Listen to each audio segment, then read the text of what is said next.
What's up? I am Donna Guerreros. I am your host of the Art of Self podcast, formerly Advice and Stories. And I guess this means we're back. I guess this means the podcast is officially back. Is that a good thing for you? For me, I don't know. Is this time, am I finally gonna, I don't know, maybe this time I'll finally end up in the cuckoo house because of recording this. But I felt like it was time. A lot of people ask me when the podcast is coming back. So here it is. And I should do this weekly. It's very therapeutic for me. It's very cathartic. Also, since I stopped going to therapy, I need to talk out loud. It just makes things better when I talk out loud. So I really don't feel like you need an intro because that kind of annoys me. I have major ADHD, which I'm kind of also learning this at a very late stage in life, perimenopause, and perimenopause. And yeah, it's been a ride. I mean, like I've always had ADHD, but like I grew up in the era where when you had it, you were just put in the gifted and talented program or academic enrichment and told you were really smart because you can multitask and do major deep dives at 12 and wait until the night before to do a project to test the limits, your own internal limits and abilities, and, you know, bang out all of the summer reading 3 days before. So I don't know, is procrastinating part of that? I don't know.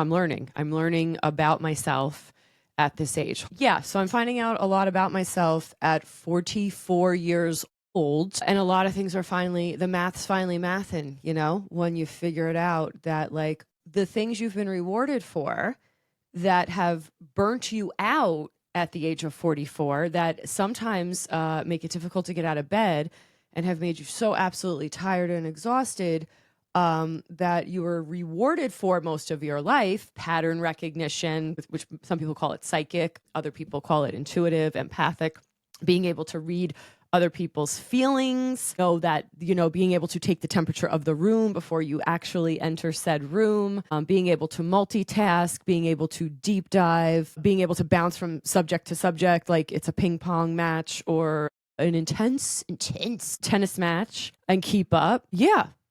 Being able to operate on extreme like chaos, like being a nurse, all of that it's not really the best way to be doing things. Also, not being able to pay attention in a meeting if it's longer than 10 minutes. You know what I'm saying?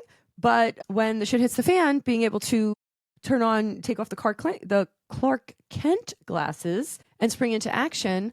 That's what I've learned about myself. So apparently, I also have to exercise every day like a puppy, like a little dog. Like, remember Caesar Milan? He was the dog whisperer. Does everyone remember him? I have to Caesar Milan myself. And I'm saying Milan in the most asshole way. I know that. Also, I probably have to beep that out because this is on YouTube. I'll be getting shadow banned.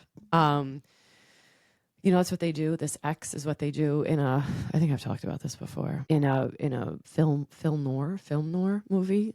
When someone's about to they put like an X over them, whether it's in lighting or design or whatever, or behind them or around them, if they're about to die in the film. So I'm not gonna do that X anymore. I'm gonna do the opposite of X, which means I'm gonna live forever. Okay, which we are gonna live forever because we're multidimensional beings and we're in a simulation allegedly. We're gonna talk about the things that I asked ChatGPT this week. It's a lot. Some of them are funny. Some of them are probably shouldn't be said out loud and should have been done in a private chat, which I did not do. The other things we'll talk about my favorite items of the week and things that I'm really loving. And some of them are not new. Some of them are things that I've been using in my arsenal for quite some time that I'm finally paying homage to or want to like give credit where credit's due because I've used them enough to co-sign them and to vet them. What else are we going to talk about? We'll talk about just like what's going on in life, and we'll just make this a catch up, and you'll decide if you're here or you're finally going to unsubscribe. And so yeah, let's move forward. Let's look at my phone and see what I wanted to talk about this episode. So I went to a shaman and that was interesting. So I went away to a weekend with Laura Lynne Jackson. I don't know if you know who she is. She basically wrote the book Signs, and she's on a television show called Surviving Death on Netflix, which is basically about people who've had near-death experiences. They've crossed over, they've come back, and kind of the things they tell. So she's in this show. I've read her book. Not like I could give you a book report on it, but read her book. I've taken a few workshops with her, And I've gotten a reading with her. I was like very lucky and privileged to get a reading with her. She does these salons, she calls them, like it's like a gathering, and she does them in long. I'm gonna cross my arms. Sorry if I look intimidating, or maybe too relaxed. I don't know. It's in the eye of the beholder. Oh, like that Taylor Swift album, which maybe we'll get to on this. I don't know. I'm not trying to stop this episode before we started this whole thing. So anyway, went to see Laura Lynne Jackson. She does these salons in Long Island. I don't know why every psychic is from Long Island, but turns out they are. And so I went to one of these with my friend, Christina Hutchinson, if you know her. And so Christina and I go to the salon and we took my aunt. And well, the first time me and Christina just went. And Christina's gone like a bunch of times because she's trying to interview Laura and get her on her podcast, which is kind of like borderline stalking at this point. I've told her, and she's like, no, it's not. I'm a fan and I'm trying to get her on my podcast. And I'm like, imagine someone came to all of your events, Christina, sat in the first row, and then also wore the same shoes because they have the same shoes. That's not intentional. Was accidental. And I was like, and also had the same shoes. I was like, what would you think? And she's like, I would think it's cool. And that's Christina Hutchinson in a nutshell for you. So anyway, I would be like, okay, let's never do a public appearance again. So we're different, but that's what makes us good friends. So anyway, we go and we're in the front row, and all my friends are texting me right now, like, I'm trying to make a podcast. Come on, guys. What do you all want? What is this one saying to me? Okay, what's up? So anyway, this is ADHD. This is ADD. You know what I mean? Like, I'm recording a podcast. I should be. I've been putting this off and self-sabotaging for months. Well, for years at this point, if you ask my therapist. And now, I drank a cold brew. That's why I'm probably, give me a second here. Hold on. Me and Christina go and we get this. So we go one time, we don't get a reading. Second time we go, we literally get a reading. I get like one of the best readings. She's so clear. She knew about my grandparents. She knew about my husband's grandfather. She like told me all this stuff. And she kind of like kicked my ass a little bit in telling me some of the things that were going to kind of come down the pike for me. And also how I needed to start kind of like getting my head out of my own keister and basically like stop self-sabotaging and kind of push forward with things. And one of the things she kind of told me I needed to do was basically this podcast and kind of putting myself out there and doing all the things that are absolutely terrifying to me. But eventually, according to my grandmother on the other side, all of this is eventually going to make sense. I hope so, because I don't know where we're going with all this. But anyway, excuse me. So anyway, I had a vanilla cold brew. What the fuck did I have? I had a cold cream cold brew, vanilla, from some little shop in Brooklyn, which I really, really liked. So that's why I'm all jitzed. Okay, so went to a shaman. So anyway, I get the reading with Laura Lynne Jackson, right? And one of the wildest things is when we get this reading together, me and Christina, she gives Christina like this reading that gives her like a bunch of healing. Christina's like saved. And then she gives me a reading. And in my reading, she told me all this stuff about how she told me some stuff about my husband's career, some decisions he was going to have to be making because his grandfather came through. Shout out to Juanito. And then like my husband's grandfather was basically like, bitch, listen up. I got some shit to tell you. And he just like went in on me and like stuff I have to do. And he brought up some things, specifically the Lucy and Ricky, which was kind of like a running joke when my husband and I were first dating, because my husband's Cuban and I'm a redhead. And yeah, so he brought that up, and he brought up some things, and it was quite interesting. And so Laura had this like weekend away in upstate New York. And my aunt, because our reading, when we got the reading at the salon, my aunt was like a non-believer. She was like, I don't know, the signs, I guess this makes sense. And I'm like, she literally knew what type of salad your grandmother ate, like specific, and knew our names and knew what we did as an occupation. You need more proof? Cool. You need more proof. So on the way to the event, me and my aunt were sitting in the car. And I said, oh, you read the signs book. What's your sign?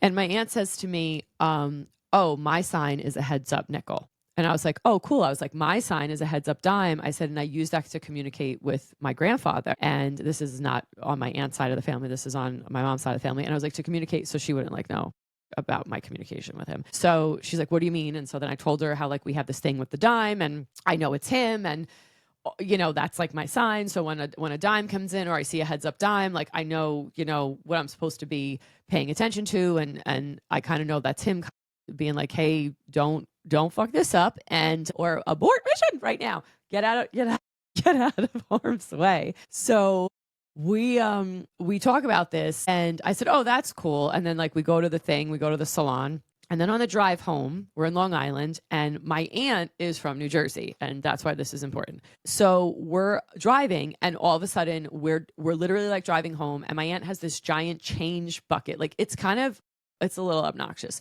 It's like all of the change in the world in her like console.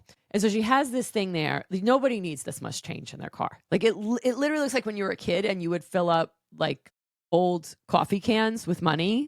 And I know, again, aging myself with that one, but like, because you like Gen Z's like, change. What's that? What's a penny? Gen Alpha's like, money. We use crypto. Bitcoin. Is this physical Bitcoin? I'll never forget when my nephew asked what the floppy disk was, the little disk in Microsoft Word. He was like, what is that thing? And I'm like, it's a floppy disk. And he's like, what's a floppy disk? And then he also never saw a cash register. We went to a bagel shop one time in Jersey and he's like, what's that thing? And I'm like, it's a cash register. And he's like, a what? And I'm like, he's like, why don't they have a screen? Like he was used to touch screens. Anyway, aging myself with the change. So, I used to collect like tons of change in these coffee cans when we were younger or in like a tub, or you'd have like a giant piggy bank. It was just like crazy amounts of change. So that's how much she has in the car, which is not needed because like this woman's not like going through that many tolls. And also she has an easy pass. So I don't know what she does with all this change. But anyway, she has all this change and we're approaching a red light. Well, no, we're approaching a green light that all of a sudden went from like yellow to red, like super quick. Like, normally it's like green, yellow. They give you like a little bit, not in Long Island, or maybe not this one. And then all of a sudden it went boom, right to red. So she like slams on her brakes and I'm like, what the is like, what are you doing? Like, are you nuts? And she's like, look, it just went from green. And I wasn't paying attention because I was on my phone, like, Instagramming with my social media addiction. So I was feeding the beast. So anyway, I wasn't paying attention. So like, I just like forward and like, so I'm like, what's going on? And she's like, didn't you see it? The light switched really quick. And I was like, oh yeah, it was kind of, because I saw like the yellow to red, like on the light on the dash from my peripherals. And so she's like, I don't want to go through it because it's New York. And I was like, what does that have to do anything? And she's like, well, you can't turn, because we were turning, right? And she's like, you can't turn on red here. I don't want to get a ticket. And I was like, oh, very good point. Because I would have definitely turned. That's called a rolling stop. Anyway, that's what the police call it, state troopers, as I learned. So anyway, she stopped short, and with that, all the change flies all over the car. And let's just show it.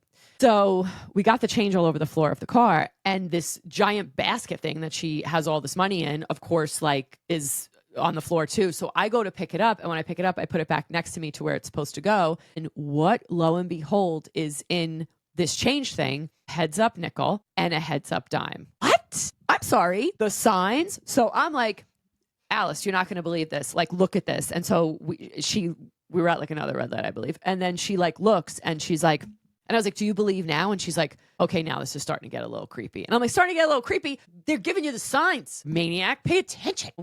Anyway, where am I going with this? I end up in a weekend with Laura Lynne Jackson because, my good old auntie hasn't had enough.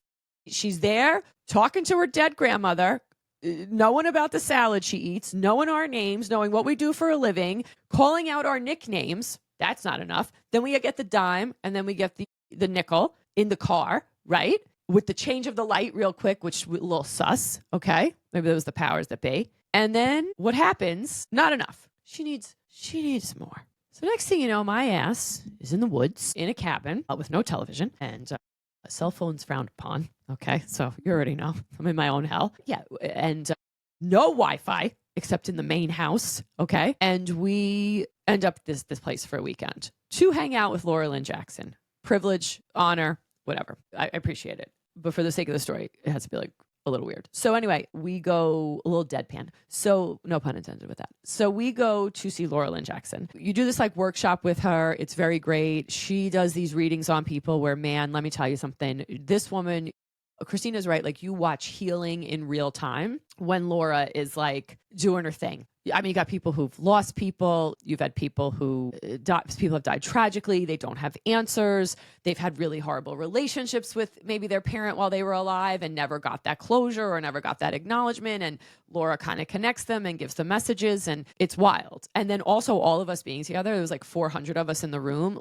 Then you're like reading each other. And Laura's whole thing is like, everybody can do this. We're all like, quote unquote gifted. It's not really a gift. It's just kind of like another sense. And it's like, being able to play basketball. Like, some people are just going to be out there, shooting around on the weekend warrior, maybe not even, maybe just at the gym for a little layup to get those triceps. Speaking of, a girl is, you see that? Anyway, or maybe you're going to be LeBron James, maybe you're going to be Kobe Bryant. Maybe you're going to be Michael Jordan. And you're just going to be out there shooting threes, like, with your eyes closed.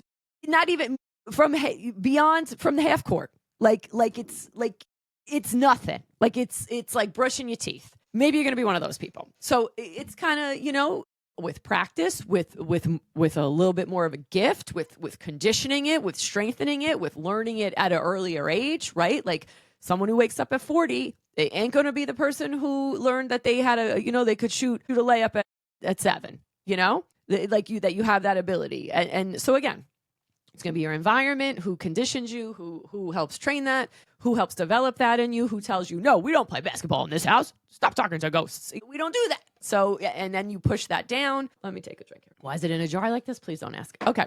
So anyway, it's just, this is where I'm at. Okay.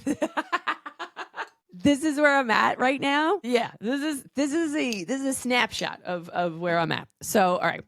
So we go to this thing, and I got recognized. Just want to put that out there from my reading at the salon in Long Island. 2 of the women who were there recognized me. I also get linked up with a New York Times writer who, get this, does stories on artists. So again, Laura's whole thing is, while you're there, you are meant to be there and you're meant to connect with people, and who you're sitting next to is kind of designed, she says, like your team of light. Again, if you believe in this stuff. And if you're listening to this podcast, you probably do. Maybe you will after, or maybe you will definitely unsubscribe.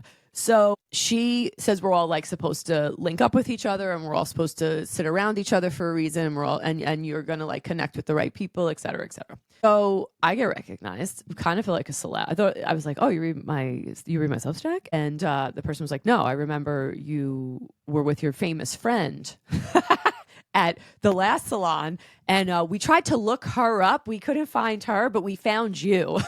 And I'm like, oh, great, thanks. Yeah, okay, I'll take it. I was recognized. I'll take it. My ego will filter that out and make the best of it. So anyway, I got recognized, and then I hooked up. Not hooked up like in an intimate way, but like linked up with the New York Times writer, and her and I chatted. And it turned out her significant other passed away at the hospital I used to work at on my service, and I probably took care of her as a patient at some point, and that was kind of weird. And anyway, so yeah, it was a lot of coincidences, and that happened. So anyway, Laura recognizes my aunt, of course, I get recognized for being the famous person's friend. And then my aunt gets recognized by Laura Lynne Jackson. And she's like, I know you. Why do I know you? And she's like, oh, you were at my blah, blah, blah salon. And, oh, I talked to you about this and I talked to you about that. And she's like, how's everything going? How was the license plate? I don't know how this lady remembered this shit. And then she like looks to my aunt to the side, and she's like, and my aunt even said the same thing. She's like, how'd you remember that? And Laura's like, oh, your team is reminding me. I mean, either you got a great memory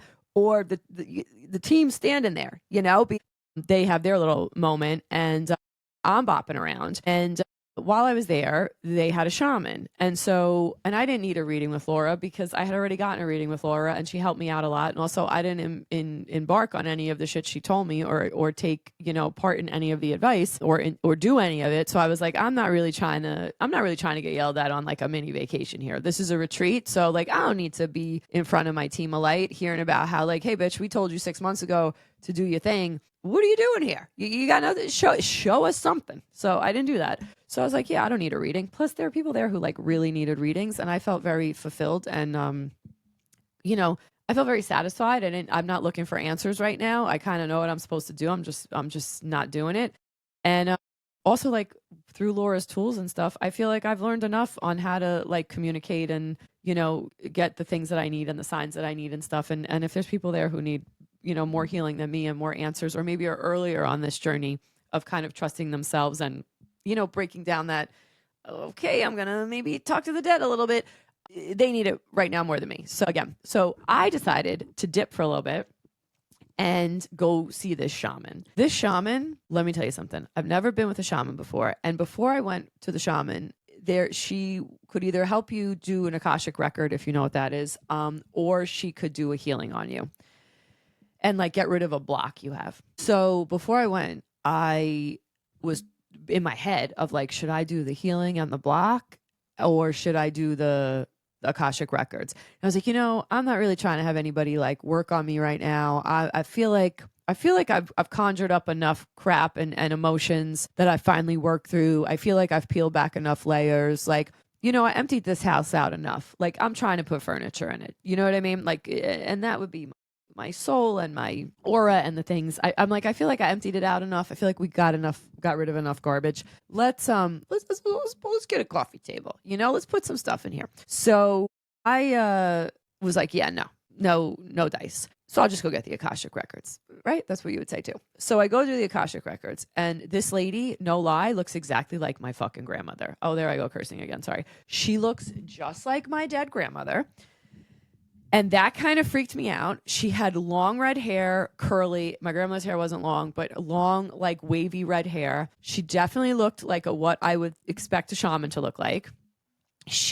When she like came up to me, she goes, and she had like eyes like my grandmother, which was kind of like freaking me out a little bit. And she's like, it's an honor to meet you. And I was like, okay. I was like, it's an honor to meet you too. And then we sat down and she was basically like, you have a lot that you have to do. And I was like, yeah, I know. In my head, I'm like, yeah, I got so much shit I got to do. I got to like stuff for work. I got to go home and clean and blah, blah, blah. And then she was like, I mean, what you're supposed to do here. And I was like, at this place? And she was like, no, in the world. And I was like, great, more pressure. So she started like doing the Akashics with me, and in the Akashic reading and going back, she's like, I have to stop right here. She's like, you have a major block. And I was like, funny you say that, because I kind of thought I did. She's like, she goes, I don't have time for a full healing with you or a past life regression or journey, but I could do something. You need something. You need a little bit. You need a tweak. And I was like, okay, I kind of felt that. Okay, this is my intuition. We're aligning. I said, okay, let's do what we got to do here. And she's like, you kind of need a lot, but let's just do this. And she's like, I'm not trying to sell you on anything. So she's like, I'm just going to do this for you. And I was like, okay, sounds good. She's like, we'll make it a part of this session. So anyway, she tells me in a past life, I was a nun. I got to be honest, checks out. I'm very into religion. I'm very into spirituality. I'm very into studying religion. I've studied all of the religions at the collegiate level in college. The school I went to, it was part of the curriculum. We had to study every religion. We had to go to every religion's house of worship. We had to experience it. We had to understand it, because the school I went to believes that, spirituality is a golden thread that unites all of us. And we are all very similar in that. And it also helps you understand people, and it understands their viewpoints. And it also makes you a compassionate individual, like all of these things, right? And anyway, so I'm very into this, and I'm very into Mary Magdalene, which we all know. That's my homegirl. Love her to death. I'm very into the Virgin Mary, the Madonna, as my grandmother would say, because my grandmother prayed to her. Anyway, I'm very into this stuff. So that kind of makes sense. So then I said, oh, I can kind of see that. And she's like, yeah, you're blocked because of some vows you took in your past life. And I was like, okay. And she's like, we got to work on that right now. And then she goes, you were a nun because that was the safest thing for you back in the day. And I was like, do tell. So then she tells me the history of nuns, which, if you haven't looked this up, very interesting. Apparently, a lot of women, especially in medieval times, became nuns for a multitude of reasons. One was so they didn't have to get married, because again, women were married quite young back in medieval times, and also through the ages, right? We only kind of, in some countries, still with the child brides. So basically, in order to avoid being married, because one, you got married very, very young. Two, your husband's not so nice to you, not so marital grape. And also you abuse, physical, other things. And also there was no birth control, so you had to keep having kids. You basically had one kid after another. And during this time, maternal mortality was the chances of dying during childbirth very high, and a lot of women did, or shortly after, right? Because again, this is medieval times. So a lot of women, and then if you died, right, usually homeboy would go get another lady, and then she would go and have a bunch of kids because, he wasn't marrying. He wasn't marrying in the age range. And he would go get another wife, and that woman would have more kids. And then that woman would not only have to take care of the kids that she gave birth to, she'd have to take care of the kids that the other wife left behind. So a lot of women went into the nunnery, allegedly, to not have to have kids and also to not have to die because they didn't want, she said smart women went into the nunnery because they didn't want to, they didn't want to die of, maternal death there. Other reason why they went into the nunnery was so that they could learn to read and be educated. So women who didn't want to get married, women who didn't want to have kids, and women who wanted to learn how to read, because nuns got to be educated. Nuns learned how to read. Nuns got to hold teaching positions, and they were usually highly educated. And they also got a lot more freedom because, they got to live amongst themselves. Their families didn't have to pay a dowry. She gave me all this information, which was all brand new to me. And so she's like, these women, usually nuns, were very highly educated people. They could read, they could speak multiple languages. And they also got to be social activists and do activism. And again, when we say do activism, be more outspoken and their voice heard, and also be kind of, talk out of line a bit as a female and as a woman, because they were protected by being a nun. So it was like a woman of the cross was talking, or, and so things were listened to. And also you had a lot more protection in regards to talking, though I did do a deep dive, and you didn't have all the protection. A lot of nuns apparently died in the witch trials, at the witch, what do they call that? Burning times. That's when they thought everybody was a witch. A lot of women died during that time because a lot of witches also went into the nunnery to hide and to avoid that. So, yeah. So there you go. That also happened.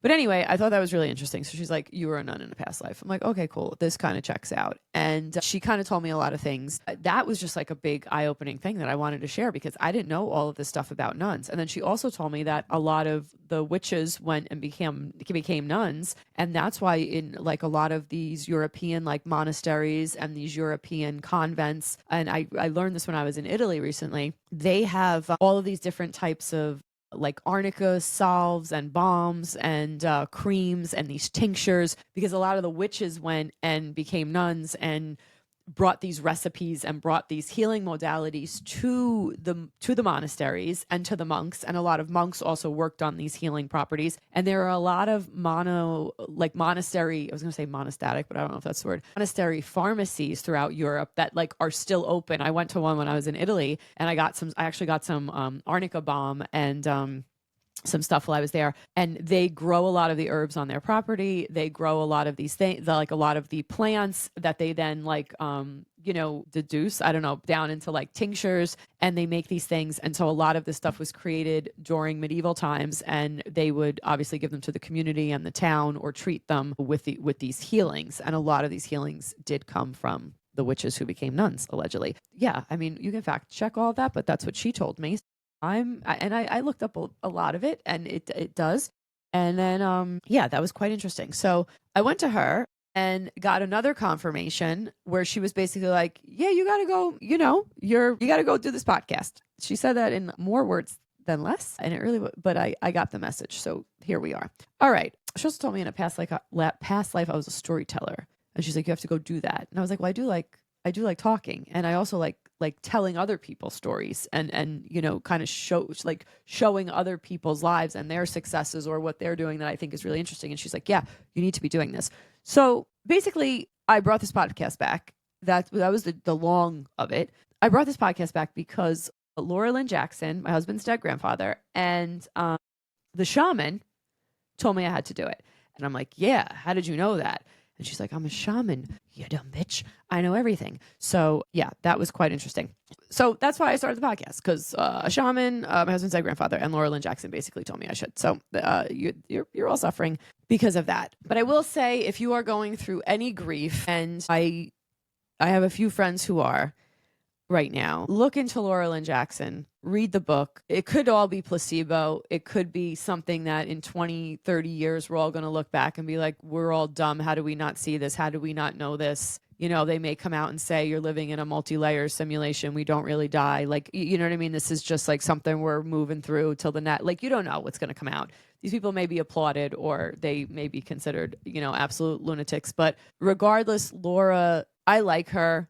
I think she's the real deal. I've seen her like know shit about people where they're literally like, I've seen it in action, and I've seen her literally heal 20 years of sadness, and not heal it, I guess, like, because you don't forget about it, but help people create like bigger space around their grief and around what they're trying to move through, and help them get like some answers. And I don't know, check her out. See if she's your deal. And if you have the opportunity, I mean, people flew in from like Argentina, Spain, the Netherlands. Like, it was wild. I drove like 2 hours and I was complaining. And I'm like, wow, you got people who took like a 2-day flight to be here. Like, it was crazy, like how many people like came to see her and just how much she helped them. Yeah, that's like my PSA for that. Let's just get into what I ChatGPT this week. One of the things I ChatGPT this week is, can hair dye give you lymphoma? To which ChatGPT had quite an answer. I'm not trying to get this channel banned for false medical information, so you can go look that up yourself and you can look up those journal articles.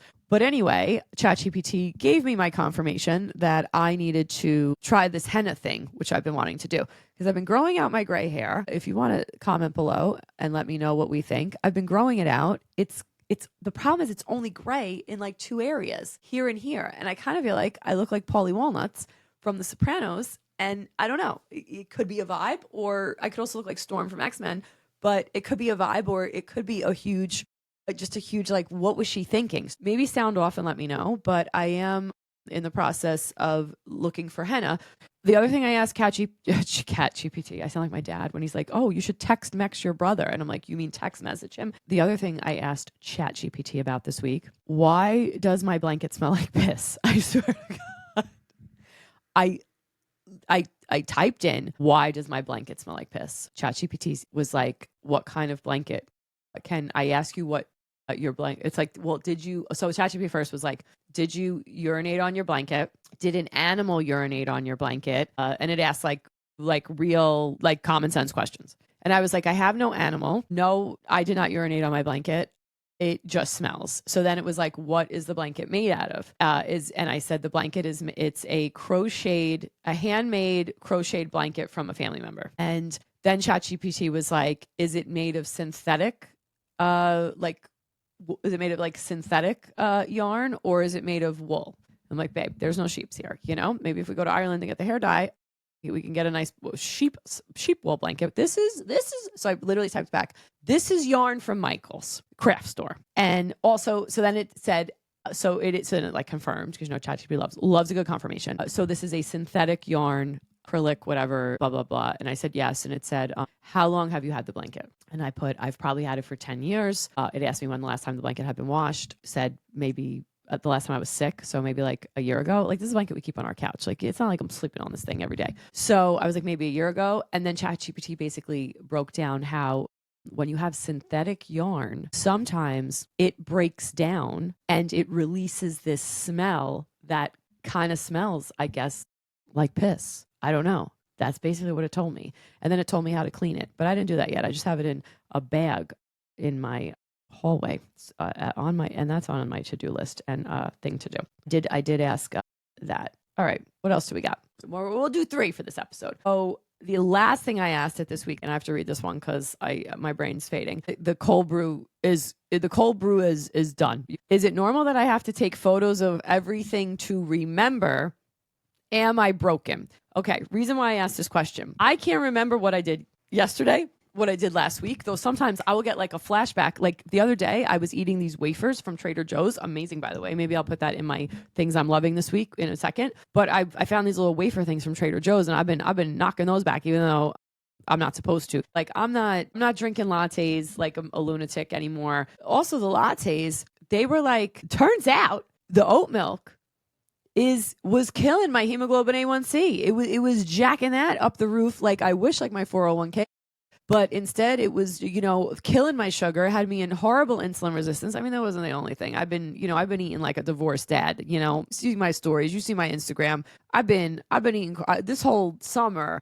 I was throwing back carbonaras like I was getting paid for them. So I've been on a bender with the food because I don't want to drink and I didn't want to be on a real bender with alcohol. So I've been eating, kind of wild since I had my miscarriage last year, which I'll talk about in another episode. But because yeah, we're gonna get at least to that with this, But I got really not in a good place after that, and really found a lot.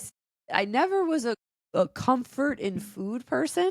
I never understood when people are like, "Oh, I eat my feelings," because usually, like when I would get upset or stressed, or I couldn't eat, I would be like totally stressed out, and I'd have so much anxiety that my stomach would feel like knots or like on fire, and I would just have like diarrhea, so I wouldn't eat. And but this time around, I got it when people are like, "Oh, I just like ate my feelings." Yeah, same, babe.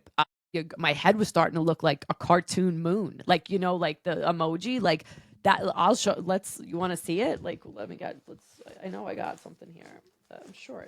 Wait, how come? Hold on. Here we go. I mean, come on. You see that? Does that look at the shape? My head was huge. You can't like my eyes. They're getting lost in there. That's all. That's not. Come back to me. Okay. That's not.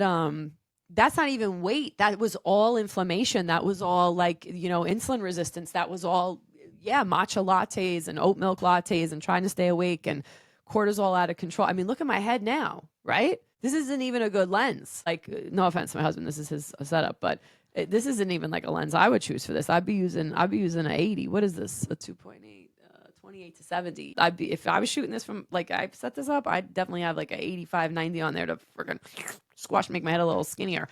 That's the beauty of lenses. You know what I mean? A lens can take 10 pounds off your face. But anyway, you can't even see my eyes. They're disappearing in my head. It's just too much. That's all inflammation. So a lot of that was, I was eating a lot.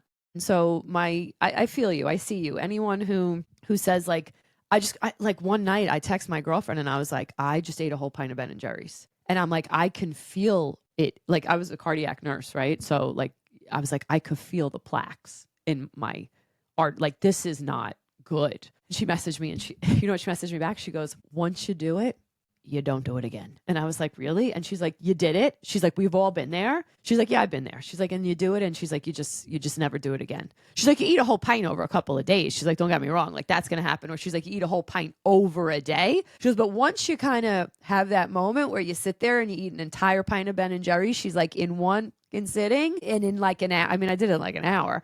No, probably not an hour. I probably did like 30 minutes. Because I was like, no, I ate a lot of it. And then I'm like, yeah, a little bit more. And I was like looking, it was the fish food one, which is my absolute favorite. Oh yeah. So I get it. I see you and I understand that. I never understood that until I was there. Anyway, so yeah, I was eating these little wafer things from Trader Joe's and I got a flashback of being in my house as a kid and my mom having these little wafer things, and I literally saw, like, it was like a picture, because it's like my brain takes pictures of things. This is why I resonate so much with photography. This is why I have I think I have over like 10,000 photos on my phone.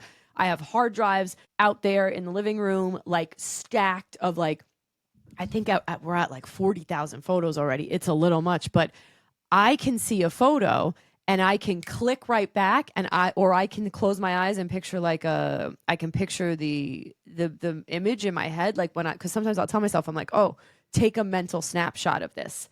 And I'll be like, and I like take a mental snapshot. I do it with my husband, like in like moments that we're doing. One of the most clearest ones I did was when New York Fashion Week one year when I shot it and it was in the tents at Lincoln Center. I remember being there and I remember I got out. I think I've told the story before, but I got out before everybody, like, because I shot backstage. I didn't shoot like the show. I actually shot backstage. So I had shot backstage and I had shot hair, and I think Vidal Sassoon was doing it. Oh God, who did I shoot?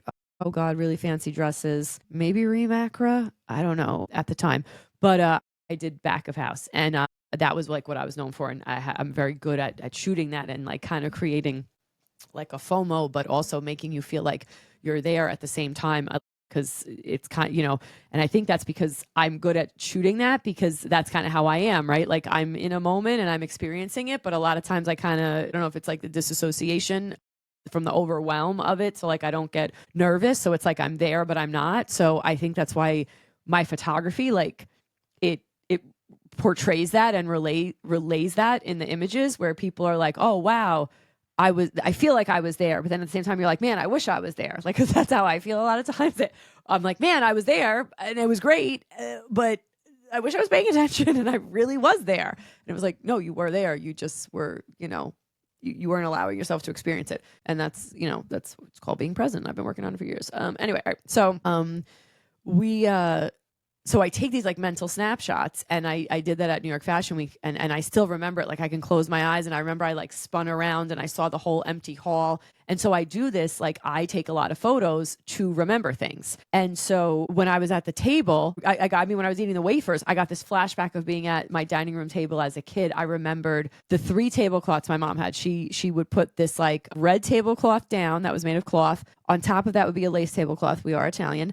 And on top of that would be a plastic tablecloth. We are really Italian. So there would be plastic over it because you don't want to ruin anything. And literally, I remember like seeing my hand go for these wafers. Like once I touched the wafer, it was like a touch reaction. I was like, oh, I totally was back in that moment. And I kind of closed my eyes and then I like looked up and I could see my china closet, the china cabinet. I could see the archway. Like I literally could see the whole room. I could feel the padding of the chair. And when I take photos and put them on my phone, the exact same thing happens to me. But if you said to me, hey, Donna, you went to that coffee shop today. What did it look like? And well, today I can remember, but like say last week, you're like, oh, you went to that coffee shop downtown. Remind me about it. I could say, well, there was a painting on the wall. But if like I look at a photo, and it doesn't even have to be a photo of the whole room. If I just see a photo of that coffee shop, I'll be like, oh yeah. And it's an old bank and it's where the tellers are, where oh, I know what the light fixtures look like. Oh, the bathroom in the back. The hallway. I remember what the doorknob feels like just by like seeing a photo. So let's talk to ChatGPT. So I asked ChatGPT, is it normal that I have to take photos of everything to remember, or am I broken? So ChatGPT says, you're not broken. What you're describing, needing to take photos, and I'm sharing this because maybe this will help somebody, to remember things is actually a form of external memory. And it's very common, especially among people with ADHD, anxiety, or high creative output. So the trifecta, babe. Here's what's happening. Cognitive overload. Your brain is constantly processing more stimuli than most people. Yeah, tell me about it. That's why I'm exhausted all the time. Ideas, visuals, emotions, a lot of emotion. The amount of emotions, I don't know if it's an ADHD thing, but the amount, I'm going to learn because, your girl's getting help.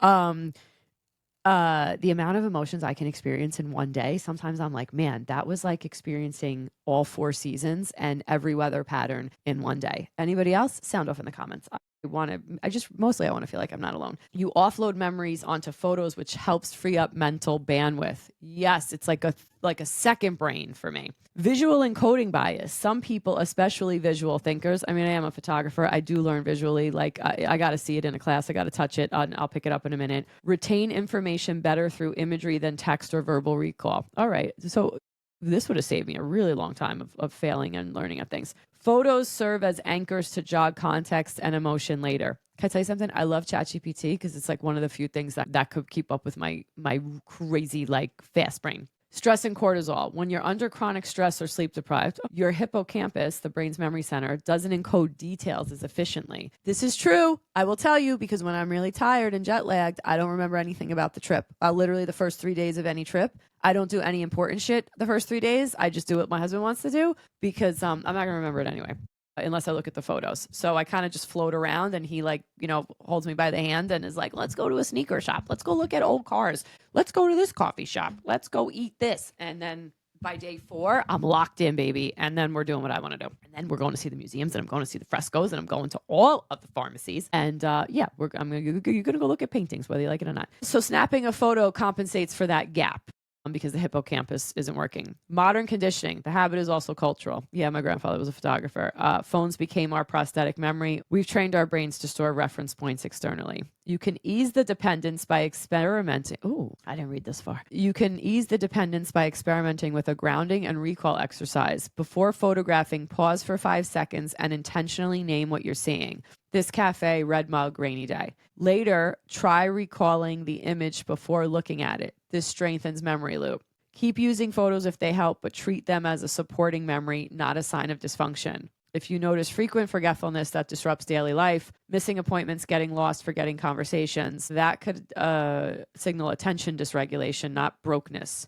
Just something your brain needs a different strategy for. Okay, so ChatGPT says I'm all right. Once again, thank you, bud. Thank you, Chat, for helping me get through it. So those are the things that I put into ChatGPT this week, and that's what I got. So maybe that helped you out with the little photo recognition.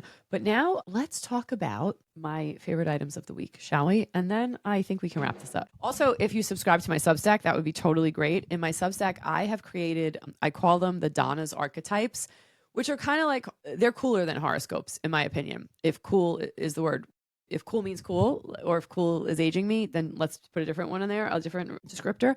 But basically, they're like archetypes I created that people can relate to. So in my Substack, your cheat sheet, how to survive September, I kind of created these. Well, I created these archetypes. And basically, there's a few archetypes. There's the overthinker, there's the dreamer, there's the hustler, the lover, the rebel disruptor, and the curator. Instead of having a horoscope, I kind of created these archetypes and these personas that you can relate to. And I describe what each one is based on where you are currently in your journey. You can relate to all of them. You can pick or choose one or two. You can be, 10 toes down on one of them.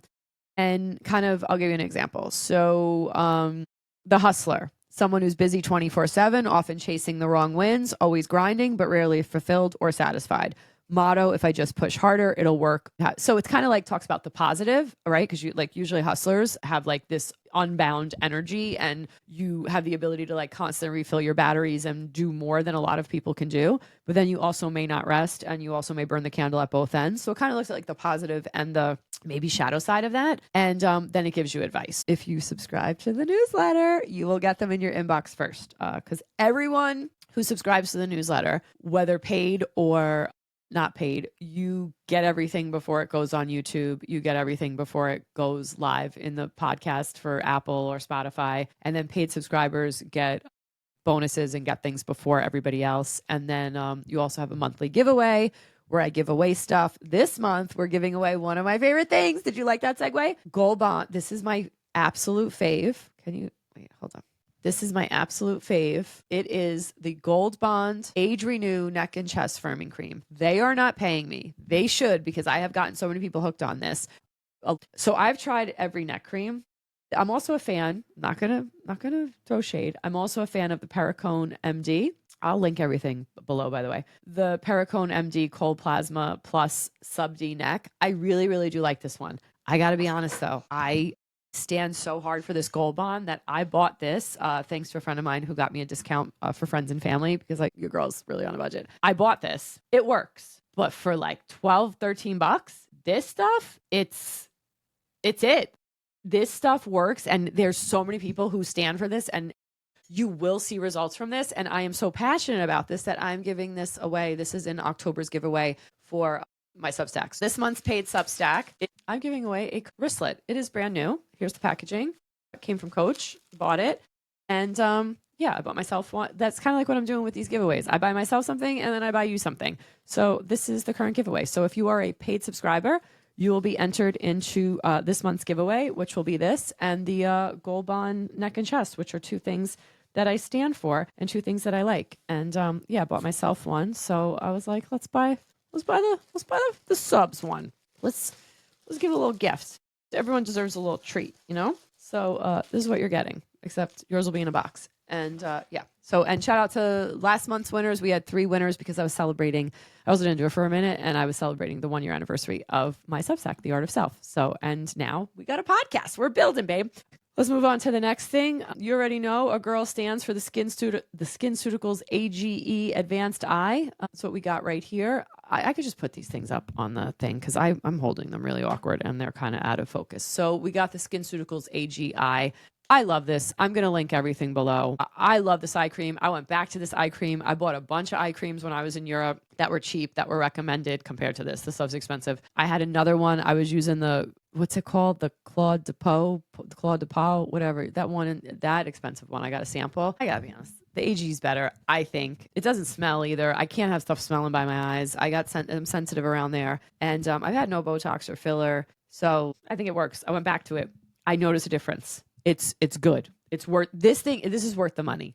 This is worth the money from SkinCeuticals. I stand hard for it. SkinCeuticals would love a sponsor. I would love, you want to sponsor the next giveaway for the newsletter? Would love that too. Next thing that I'm loving this month, and I got a story about this. I got a story about everything, but I definitely got a story about this.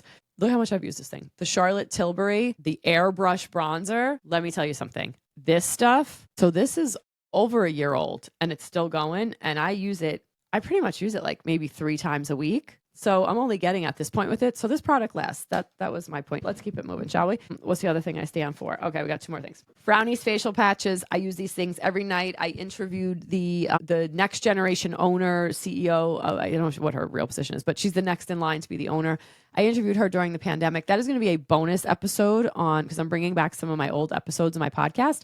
That's going to be a bonus episode on the Substack for the paids, if you want to listen to that. I love Frownies. I have not gotten Botox. I have been using these Frownies for, oh God, at this point, probably for 15 years. I've been using them since like 2015. So yeah, I love these things. I stand for them. I don't have an offer code. I probably should work with them. I wish Frownies would sponsor me. I don't think they sponsor anybody because these things work, and I don't think they need to sponsor people. I think and also the people who love them.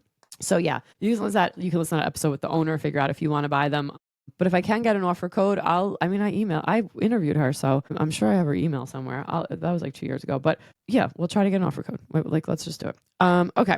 What else okay. Last one. Was it COSRX? COSRX Advanced Snail 96 Mucin Power Essence. Okay. Here's my hack. And this is why I'm introducing these 2 things together. Again, not sponsored, but this stuff, if you put this on, here's what I do. I put this on and then I take a Frownie out. These are the Frownies. Let's show them to you. I take a Frownie out. Okay. And I'll wet this with a little bit of water. And then I'll put a little dab of this stuff on there. Do this. I put a little dab of the COSRX here on my forehead and on my lens. And then I stick this baby on before I go to bed. I also, if I'm working from home or if I'm working on creating stuff for the Donnas and my Substack and the newsletter, I will also stick one on because it's a lot of, that's a little hack. Combining these there, if I can find it, I will post it. There is a Reddit where a woman used this along with argireline, which is another thing I love and stand for. And it's another video on my YouTube. I talk about it. She used both and she basically got rid of her forehead lines in like a year. So between this, argireline, and Frownies, like every night, you will see such a reduction in forehead lines and 11s. I promise you. I got my aunt, I don't know if she wants me to tell her this, but I got my aunt using the Frownies now. And she's like, holy shit, these things work. Because we went away to the Laura Lynne thing. See, I bring it all back. She was like, what the fuck is that thing on your head? And I was like, these are my Frownies. And she's like, I'm sorry, what? Why do you have a sticker on your forehead? And then I explained it to her, whatever, influencing. I influenced her. She got them. So, I gave her a few to take home to try. And maybe this will be next month's giveaway. I'm going to email the owner of Frownies and see if we can get some free shit to give away. All right. My advice for this week. Should we go there? I mean, I feel like I talked a lot. Yeah, fuck it. Let's do some quick advice. All right, here's my advice for October. And again, I'm gonna go deep into this in my newsletter. So look out for the Art of Self and look out for that episode, that letter, and and then we'll get deeper into it. But basically, the month of October 2025 is going to be like truth serum, and not truth serum like, ooh, secrets and your skeletons are coming out of the closet. It's going to be like, holy crap, you got to get honest with yourself about what you want. And I've been going through this, and that's why I made this podcast. And that's why this episode's a little bit longer, because conversations with yourself need to get deep and they need to get a little bit uncomfortable. And you got to ask yourself like what you really want. And I have notes because I wrote this out for the Substack. So I got to read. You're basically here right now in October to burn off old identities, how you've been identifying old commitments, like who you feel committed to. Why are you holding these commitments? Why are you still showing up doing things that don't excite you, that don't you know, and again, commitments could be work. So outdated commitments, things that you like maybe used to do or how you used to show up, and people just assume you're going to show up like that. Outdated commitments, if things feel like it's ending, don't panic. It's probably just clearing space for what you're really supposed to bring in and what you're really supposed to be aligned with. By the middle of the month, it's going to feel a little softer. You're going to feel like you've been through it, but then the middle of the month, it's like you getting like wrapped up in a warm blanket. Hopefully it doesn't smell like pee like mine, but you know, if it does, maybe you could look back and be like, oh, this bitch told me that, you know, this crazy lady on the internet was like, oh, it's probably the fake yarn. So the fake, well, the synthetic yarn, not fake. So basically, don't dumb out, don't Netflix and chill, nurture yourself. Wrap up in a warm blanket and don't disassociate or escape. Like it's not head under the covers. It's more of like a little hug and a little bit of compassion for yourself and figuring out where you need rebalance. So this could be your boundaries, your beauty routines, your relationships, like where you're instilling, if you have kids, right? Like you're kind of like always instilling in your kids and their dreams and making sure their future is bright. But like, do you want to go back to school? You know, like, is that something you want? So figure that out. And your time is a big thing, looking for like a rebalance with your time. October, got real Jersey real quick. October's mantra is say what you mean, let go with grace, and then actually build what feels good or what you really want that you're kind of too afraid to admit to. So that's what we got. This is the first episode of the podcast. This is The Art of Self, Life from the Inside with Donna Guerreros. And yeah, sign up for the Substack, sign up for this channel, comment, like, please subscribe to this channel, share if you will. And yeah, let's do this weekly. Well, it was time. The shaman, the grandfather, and Laura Lynne Jackson says it's time. So it's time. Stay safe, stay healthy, and most importantly, take care of yourselves. And all of them are probably not going to be this long. I was on one today. That cold brew really got me. Okay, love you. Have a great one. Bye.